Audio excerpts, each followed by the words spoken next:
नागपूर शहरात पोलीस आयुक्त विश्वास नांगरे पाटील यांच्या मार्गदर्शनाखाली आणि पारडी पोलीस ठाण्याच्या हद्दीत विद्यार्थी व तरुणांच्या सुरक्षेसाठी पोलीस दीदी आणि पोलीस काका हा नाविन्यपूर्ण उपक्रम राबवण्यात आला।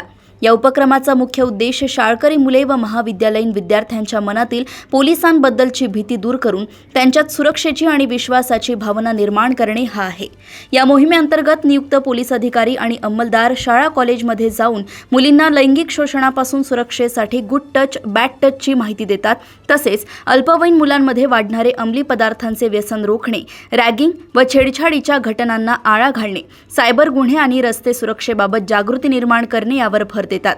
शाळांमध्ये विशेष व्हॉट्सॲप ग्रुप किंवा मदत क्रमांक देऊन विद्यार्थ्यांना कोणत्याही आपत्कालीन किंवा संशयास्पद प्रसंगी निर्भयपणे थेट पोलिसांशी संपर्क साधण्याचे आवाहन पारडी पोलिसांतर्फे करण्यात आले।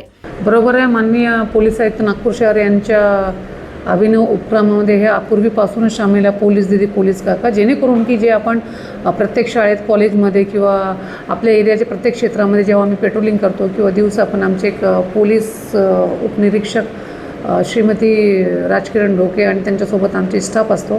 त्या प्रत्येक ठिकाणी जाऊन पोलीस दीदी आणि पोलीस काकाच्या माध्यमातून लोकांना, विद्यार्थ्यांना, विशेष करून तरुणांना आपण नशाविषयी किंवा त्यांचे बॅड टच गुड टच किंवा त्यांचे शोषण होऊ नये, त्यांना सायबर क्राईम असेल किंवा फ्रॉड कसे होतात, परत मोबाईलचे दुष्परिणाम काय, किंवा कुठले लिंक येत असेल तर त्याला क्लिक करू नका। कोणाच्या जसे बरेचसे फ्रेंड्स रिक्वेस्ट पाठवतात ना, मुलींना वाईट मार्गावर ओढून घेतात किंवा मैत्रीचे आमिष दाखवून त्यांच्या शारीरिक शोषण होतं। त्याचप्रमाणे फ्रॉड होतं किंवा एखाद्या वेळेस पैशाच्या आमिष दाखवून पण वेगवेगळे याच्यात त्यांना फसवणूक जातात। ह्या संपूर्ण विषयाची आम्ही पोलीस दीदीच्या माध्यमातून जनजागृती आमच्या पोलीस स्टेशन अंतर्गत वेगवेगळ्या शाळा कॉलेजेसमध्ये आणि वेगवेगळ्या वस्त्यांमध्ये पेट्रोलिंग दरम्यान आम्ही हे आवाहन करतो आणि जनजागृतीपर हे कार्यक्रम सुरू आहे आणि हा कार्यक्रम ह्यापुढे ह्याच प्रकारे सुरू राहणार आहे।